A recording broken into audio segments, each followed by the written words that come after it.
Welcome to the Fantasy NASCAR podcast. I am Race for the Prize. Follow me on Twitter. Go to racefortheprize.com. That's where you can get access to the Fantasy NASCAR spreadsheet for the month of February. $30, all the sheets. Maybe you just want to taste Daytona, $12, or any of the subsequent weekends. Go to racefortheprize.com to get more information, or just Venmo, PayPal, or Cash App me the money. Links are on my website, or you can search me up in the app. Simple transactions. Send the money to me.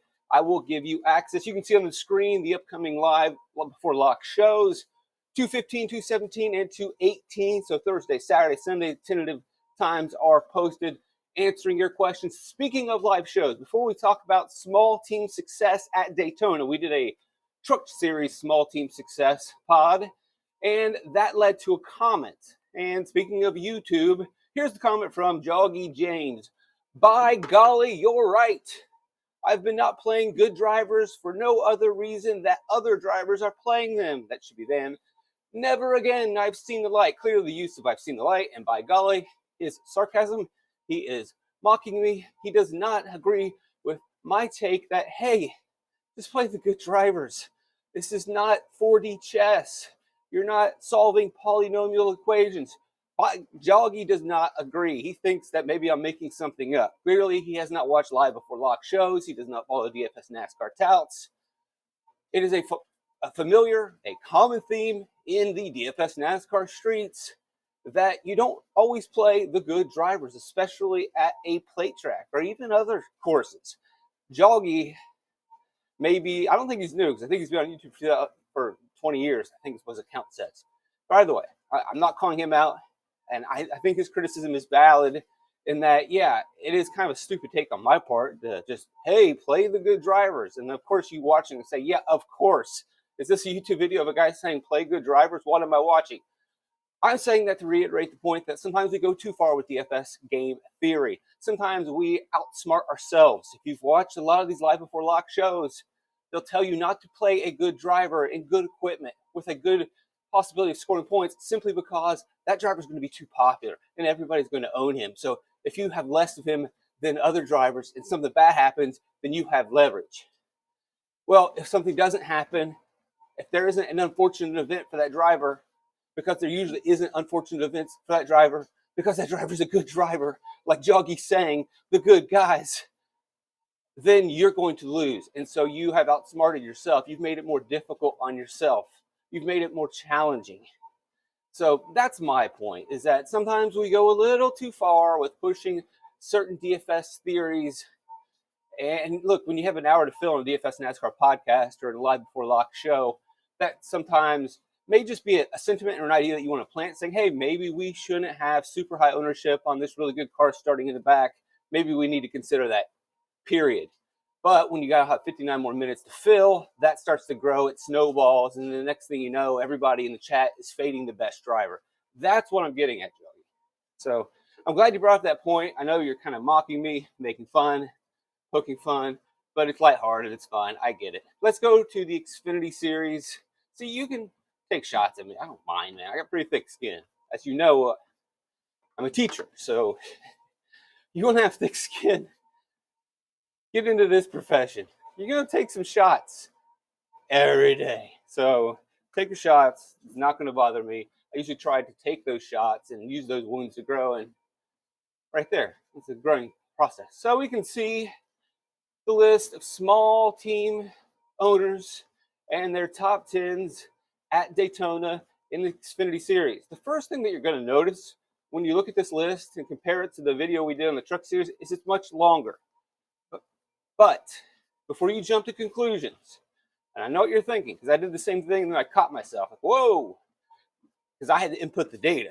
I thought, whoa, there's a lot more teams having success, a lot more small teams experiencing success in the Xfinity Series than in the Truck Series. And then I caught myself and realized, whoa, pump the brakes. In the Truck Series, we run 2 Daytona races every year. And you'll see that the small team drivers have hit 29 times. A small team driver or team has earned a top 10 at Daytona 29 times. In the Xfinity Series, we've had 68 drivers or small team owners have a good payday, get a top 10 finish. I know if you're looking at the screen and say, oh, but you added James Whitener, he's got a 14 here. Well, because there was nothing else in the Daytona Spring Race of 2016. Otherwise, it would have looked blank and it would have looked like the data was missing, like I missed a race. So the highest scoring team in 2016 was a 14th place finish. I had to stretch it a little bit, but I didn't want to look like a gap in the data. Welcome to Spreadsheet Life. Revealing, have fun. Yeah, you want behind the curtain? You want to look at the nuts and bolts? No, you don't. This is kind of stupid stuff you have to talk about, think about. But back to the point, 68 times. So 68 clearly more than 29, but wait a second. Hold up. Hey. There are 2 Daytona races each season in the Xfinity Series. The Truck Series, there is just 1 race. So we are comparing 20 races versus 10 races. That means you would need to cut this number in half. So if you cut 68 in half, you've got 34 compared to 29. It's pretty much the same. Pretty much the same. The success rate for small teams in the Xfinity Series versus the Truck Series, pretty much the same. So we look at 10 years, 2 races a year, 68. So we take that, divide it, cut it, flip it. Basically, you're looking, same thing in the Truck Series, 2 to 3 small team drivers grab themselves a top 10 every season. We'll run through them just to get familiar with the names. Why not? Because these are going to be some of the teams that are going to score fantasy points come Saturday afternoon in the Xfinity Series. We're not looking at Talladega. We're just simply looking at Daytona. We could expand the data some, but I do just like looking solely at Daytona. Daytona in the Xfinity Series, upon my recollection, always wild. Always wild. The first race gets kicking off and goes nuts. And then everyone knows how these summer Daytona races go. So Talladega, again, under my general assumption and generalizations, isn't as erratic from my past experience. Could be wrong. I'm just doing that off the top of my head, not looking at specific data. But that is my general outset. And so I'm just going to lean on the Daytona data. Here we go. Last fall at Daytona, we had 4 small teams get themselves into a top 10 finish. Rod Sieg, Jordan Anderson, BJ McLeod, Bobby Dotter, anyone that's been playing DraftKings Fantasy NASCAR over the last handful of seasons is very familiar with these Xfinity teams. They've all been around since it launched in 2018, and those that were Xfinity fans before that were familiar with these teams. And they're not complete jokes. They have a chance occasionally at an intermediate or short track, but they always show up at the plate tracks. Sieg has been exceptional. Jordan Anderson, very well known and renowned for his plate track success. BJ McLeod, we know McLeod. Bobby Dotter, we know Bobby Dotter Sieg. We can see over here on the right side that Ryan Sieg and Rod Sieg lead the small team owners in top 10s at Daytona with 13 over the last 10 years. Meaning that every year, not necessarily every race, but around every year, a Rod Sieg car will end up in the top 10 at Daytona, be it the fall or the summer race. We look at the Daytona Spring Race in 2023. Jordan Anderson car again, not necessarily Jordan Anderson, but a Jordan Anderson driver. And then 2 of the Sieg drivers. I don't have the data in front of me. You can look this up on other sheets. You can just simply go to the Daytona Spring Race and see which Sieg car it was. I believe it would be, well, actually, I don't have the data to cross-reference who specifically it would have been. Well, obviously, it's going to be Ryan Sieg, and I guess Parker Retzlaff. Don't think Parker Chase. Well, actually, here, yeah, we could. This is simple. We see the Sieg car finish 7th and 8th, and we'll just go over here and look and see who finished 7th and 8th. It actually was Joe Graff and Ryan Sieg that ended up with those top 10s. Ooh, no. Don't move on me, boy. Don't move on me. All right, 2022. Jeremy Clements wins the race. Driver owner, Timmy Hill for Carl Long finishing 2nd. in a chaotic summer race. You got a Jerry Brown and Brandon Brown. You got Tommy Joe Martins and his Alpha Prime team. You got a Johnny Davis. 1, 2, 4, 5, 6. That, my friends, is the chaos of the Daytona summer race. I've got it called Daytona fall race. You want to call it Daytona second race, whichever you want to call it. But 4 of the 5 of the 6 drivers were small team guys. I'm going to put a bold line here, make this a little easier to know it's separate data. And then going even further, you've got Mario Gosselin in 8th. You got Carl Long in 9th. You got Rod Sieg in 10th. That's just one race, folks. That Daytona summer race, the only spot they didn't take was, 3 and 7? 8 of the 10 positions were small team drivers. And that's recent history. I mean, just within the last 2 seasons, we've got 19. Right here it is. This is the beginning of 2022. Last 2 seasons, 19 small team owners have gotten top 10s at Daytona. So almost 5 per race. So when you're building those DraftKings lineups on Saturday afternoon, hate to say this to you, what's that guy's name? Joggy. Hate to say this to you, Joggy, but maybe I was wrong. Maybe everybody. Oh, Lord. So Joggy was mocking me for me kind of mocking other people.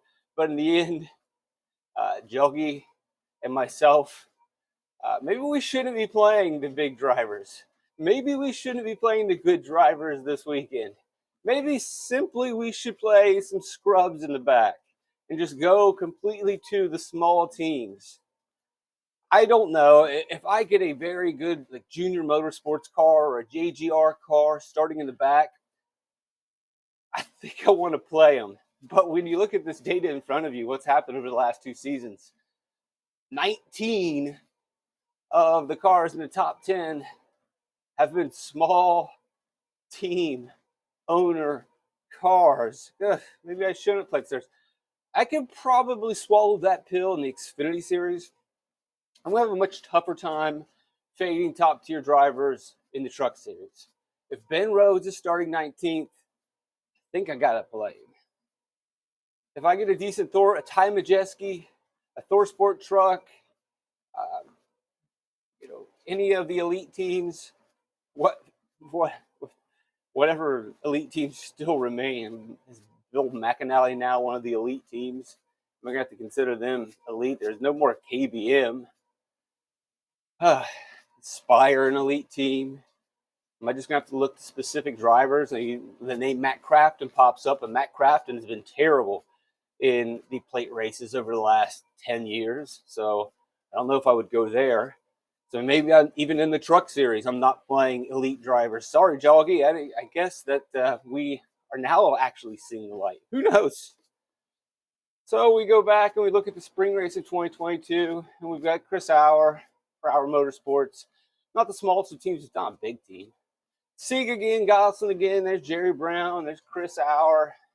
Auer, not super small, but yeah, he's a small team. 2021 fall, Auer, again, I had to expand the data a little bit, otherwise it would look like I was just missing data. 11th was the best in that summer race, so pretty calm one there. The calm one before the chaos of 2022 and 2023. We go to the Daytona Spring Race in 2021. Auer again finishing 2nd. A Jerry Brown car finishing 6th. Sam Hunt finishing 8th and Rod Sieg finishing 10th. There is no guarantee that a 10th place finish by a Rod Sieg car is going to end up in the optimal lineup. But the assumption is that if it's a Sieg car, it more than likely started pretty deep in the field and thus scored a lot of place differential points. And although it didn't score a maximum amount of finishing position points, it more than likely ended up above the top 6 cut. We'll just look it up. Let's see who scored 10 points for Rod Sieg in 2021 in the Daytona Spring Race. Anyone want to take guesses? Jeff Green. Anyone want to say Jeff Green? Ryan Sieg, and then did he make it into the optimal lineup? Who finished 10th? Is Jason White. Jason White finishes 10th. He scores the second most fantasy points at 65.35, 30 place differential points. There you have it, folks.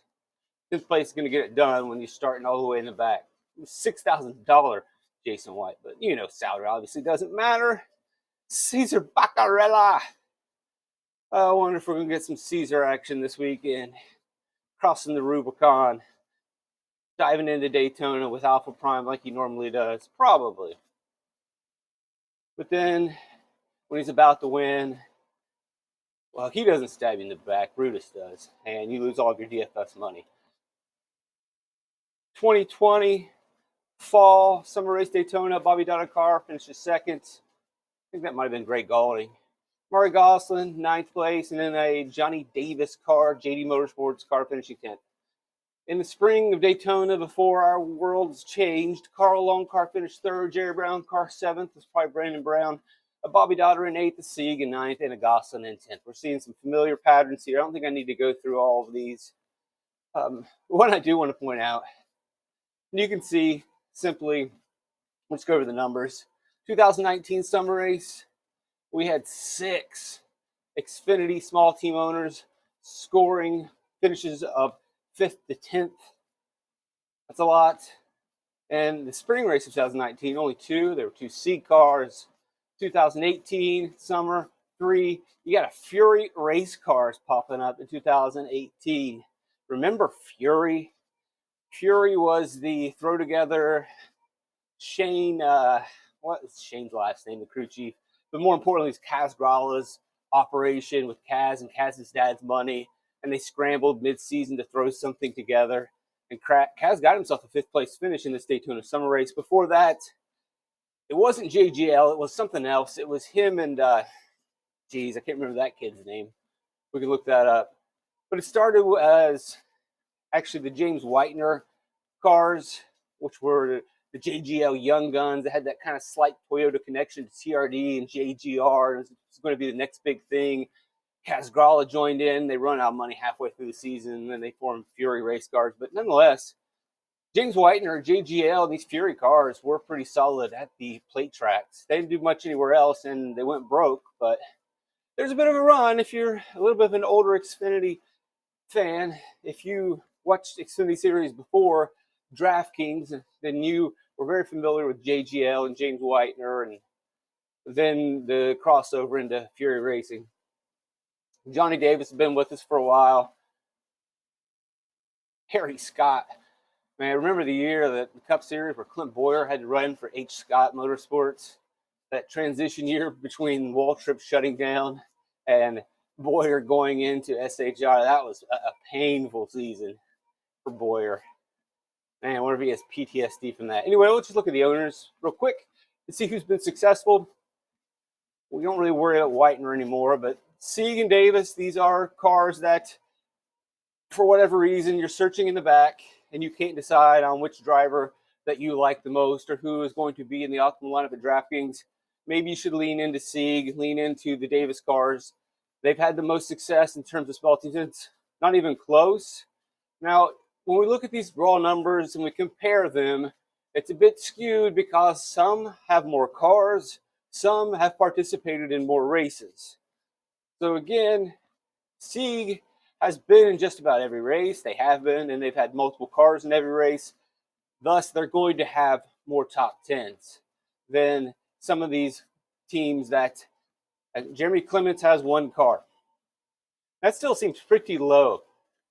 Only 3 times has Clements got a top 10 in the last 10 seasons at Daytona. 20 races.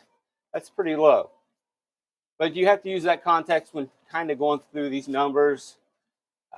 But I still think it's fine just to look and say, hey, I know Sieg's put more cars on the track. I know that Sieg has run every one of those races. So there may be more data drawing into his being at the top. Nonetheless, it's still 13. It's still 12 for Johnny Davis. And those are teams that I might lean into. Tommy Joe Martin's at just 1 top 10. Ouch. Let's go back and look at the Truck Series column because I didn't look at this yesterday, like sorting it. And we'll see that the same thing when building in the Truck Series. If you're looking back at the data, and you've got some small teams in the back, and you're having a hard time making a decision between who should I lean into. Remember, these numbers are going to be smaller because they've run half of the amount of races of the Xfinity Series. Randy Young's trucks have 5, Cody Rohball 3, Tim Self 3, which is you're not going to see Tim Self. He's more of AM Racing in the Xfinity Series now, more in the ARCA Series. Ricky Benton, you're not going to see him. He's gone. Jordan Anderson, Xfinity Series. Ray still not just still here, maybe getting better. And then these other guys have gotten one top 10, but the clear answer is going to be Randy Young. Thanks for joining me today on the Fantasy NASCAR podcast and talking Xfinity Series. I'll do a couple more Xfinity throughout the weekend, maybe not. Start ramping up. Got some salaries for the Cup Series for next week. Probably start focusing on the duels, getting ready for the live shows. Once again, you can go to racefortheprize.com. That's where you can get access to the Fantasy NASCAR spreadsheet. It just gives you simple information about what the spreadsheet is and how you can get a hold of me. And simply just follow the PayPal, Venmo, Cash App links. Send some money my way, and then I send you access to all this data so you can build your own lineups. You can do your own thing. Leave comments on the YouTube video, subscribe, share, even if they're pessimistic comments or sarcastic and mocking. I can benefit from those. People watching can benefit from those. And if it's funny, it's funny. I don't know if that one was so much funny, but either way, it brought up a good point, gave me a talking point, gave me something to discuss on the podcast, which, free content ideas are always appreciated. So thanks for joining me. Blessed to have you guys around. Love you guys. Trip to Light's fantastic. Enjoy Daytona.